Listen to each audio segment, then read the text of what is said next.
ඔන්න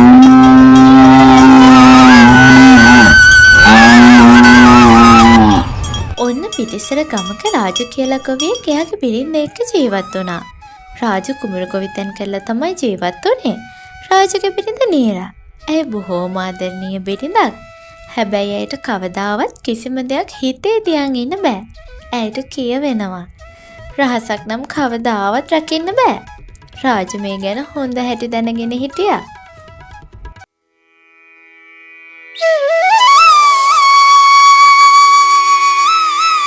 ඔන්න දවසක් උදේම රාජු තමන්ගේ කුඹුරේ වැඩ කරමින් හිටියා.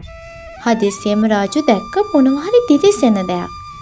පස්සේ මීට අයින් කරලා බලපු රාජු දැක්කා රන් කාසි පුරවපු කලයක්. රාජු පුදුම වුණා. දෙවියනේ රන් කාසි කලයක්. මම මොනතරම් වාසනාවන්තද. නීරා කොයිතරම් සතුටු වේද මේක දැනගත්තොත්. අපේ නරක කාලේ වරුණාය නම් ඉක්මනින් මේ ගැන නීරාට කියන්න ඕනේ. නෑ මේ ගැන නීරා දැනගත්තොත් මුළු ගමටම කියයි. උන්දට මේ ගහංගන් ඉන්න බෑ කොහොමටවත්. ගමේ මිනිස්සු දැනගෙන රජතුමාවත් දැනගත්තොත් මහා විනාශයක් වෙන්න පුළුවන්. අත්තටම ලැබුණු වාසනාව කීයටවත් මම නැති කරගන්නේ.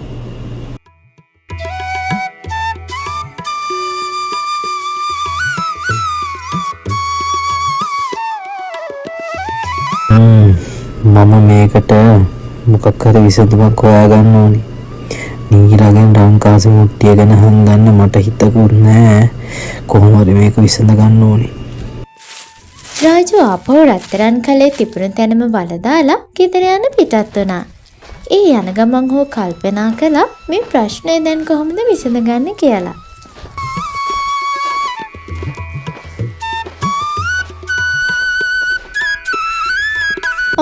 ගියපයින්ම මොකේ මේ ආපහු? මං හිතුවා දෙති ඇඳිරි වැටෙයි කියලා. වැඩ කන්දරාවක් තියෙනවා කියවනවද? මොකක් හරි ප්‍රශ්නයක් වද්ද? ප්‍රශ්නයක්? මොන ප්‍රශ්නයක්ද? මේ පෑවිල්ලට මට හොඳටම බඩගිනි. අනේ ඔය කියවිල නවත්තලා ප්‍රශ්න නා ගිහින් බත් ටිකක් බෙදලා ගන්න. නීරා ඉක්මනින් රාජුට කෑම ටික බෙදලා දුන්නා. ඒ වුණාට රාජුට හිත එක තැනකට අරන් කෑම කන්න නම් බැරි වුණා. රාජුගේ හිත තිබුණෙම කුඹුරේ වල දාලා තිබුණ රත්තරන් මුට්ටිය ගාව. මේ නීරා කෑව ඇති. මේ මම පොඩ්ඩක් හන්දියට ගිහින් එන්නම්. ඒක මොනම කෑමේ? බඩගිනි කියලා නේද කුඹුරේ ඉඳන් වේලාසන මාපේ. බත්කටක්වත් කෑවේ නෑනේ. දැන් බඩගිනි නෑ කියන්නේ? හදිස්සි වැඩක් තියෙනවා කරගන්න. මම හිත කන්නම්. ඔයා රැයට කාලා වේලාසන නිදාගන්න. මම එනකම් බලන් ඉන්න එපා. මම එන්න ටිකක් රෑ වෙයි. ඔන්න ඉතින් රාජු හනිකට කඩමණ්ඩියට ගියා.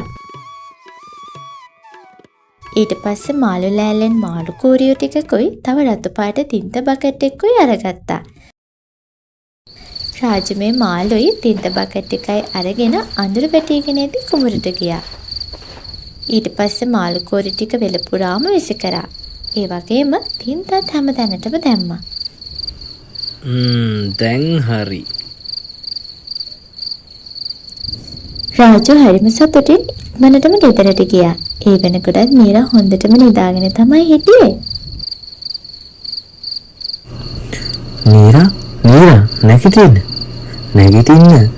පුදුම හිතන දෙයක් තියෙනවා පෙන්නන්න. ඉක්මනින් එන්න.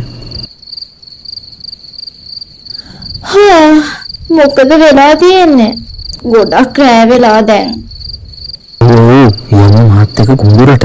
ඔයාට හිතා ගන්නවත් බෑ මම පෙන්නන්න හදන්නේ මොකද්ද කියලා. අනේ මහත්තයා අපි හෙට උදේ යමු. දැන් ගිහින් නිදාගමු. හොඳටම රෑ වෙලා දැන්. හෙට උදේ වෙනකන් ඉන්න බෑ. ලොකු වැස්සක් ඇහලා කුඹුරට. වැස්සක්? නෑ වෙන්න බෑ. මෙහෙට වැස්ස නෑ. අනික හරි පැහැදිලි හසක් නේ තියෙන්නේ. ඒක තමයි නේද කාරණාව. ඒක තමයි විශේෂත්වය. ඒක සාමාන්‍ය වැස්සක් නෙවෙයි. මාළු වැස්සක්. ඔයා හොඳින් නේද මහත්තයෝ? මාළු වැස්සක් කොහොමද අප්පවහින්නේ? ඉපදුනත් හරි ඕනම කතාවක් මේ ඇහුවමයි. අම්මපා. මම ඇත්තමයි කියන්නේ. යමුකෝ පෙන්වන්න. ඔන්න ඉතින් දෙන්නත් එක්කම ඒ වෙලාවෙම කුමරට ගියා. මේ මාළු වැස්ස බලන්න.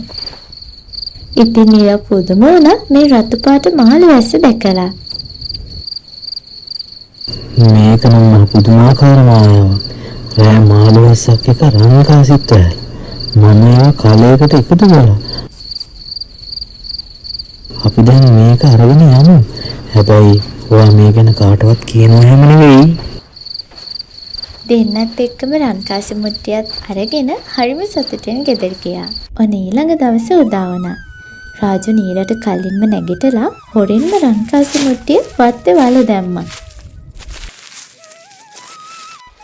මහත්තයා කෝ අපේ රන්කාසි මුට්ටිය? මටත් ඒක බලන්න ඕන. රෑ තිස්සෙට හීනෙන් දැක්කේ රන්කාසි මුට්ටිය. මොන රන්කාසි මුට්ටියක් ගැනද මේ කියන්නේ? බොහොම ලස්සන හීනයක් දැකලා වගේ. හීනයක්? නෑ ඒක හීනයක් නෙවෙයි. අපි දෙන්න ගිහින් ඊයේ අරගෙන ආපු රන්කාසි මුට්ටිය. අර අපේ කුඹරේ තිබ්බේ. අපි දෙන්නම ගිහින් අරගෙන ආවේ. දැන් ඒක හීනයක් වෙන්නේ කොහමද? දෙන්න දෙමහල්ලන්ගේ මේ රන්කාසි මුට්ටියේ කතාව සත්‍යෙට අහල පහල උදවියට ඇහුණා. ඉතින් හැමෝම රාජික ගෙදරට එකතු වුණා. රන්කාසි මුට්ටියක් මගේ දෙවියනේ උපන් තාකෙට මම දැකලා නෑ රන්කාසි මුට්ටියක්. ලොකු රන්කාසි මුට්ටියක් වෙන්න නේද නීරෝ? කෝ දැන් ඒ රන්කාසි මුට්ටිය කොහෙන්ද ලැබුණේ? අනේ අපිට පෙන්න බලක්කෝ. නෑ මේ කවුරුත් කලබල වෙන්නේ නෑ. මේ හීනෙන් දැකලා අනික කොහෙන්ද රන්කාසි මුට්ටිය එහෙම ලැබෙන්නේ? ඇයි මේ බොරු කියන්නේ? මං හීනයක් නෙවෙයි දැක්කේ. ඒ අපි දෙන්නමනේ ගොහින් කුඹුරේ රන්කාසි මුට්ටිය අරන් ආවේ. මම කියන්නම් කතාව. අපේ වාසනාවට තමා මේ දේ අපිට ලැබුණේ. මෙහෙමයි. ඊයේ රෑ වැස්ස පුදුම විදිහට. වැස්ස? හේතු වැස්ස නෑනේ. අන්න හරි. ඒක තමයි. ඒක සාමාන්‍ය වැස්සක් නෙවෙයි. ඒ වැස්ස අපේ කුඹුරට විතරයි වැස්සේ. නිකම් වැස්සක් නෙවෙයි. රතු වැස්සක්. වතුර රතු පාටයි. මේ මගේ ඇස් දෙකෙන්මයි දැක්කේ.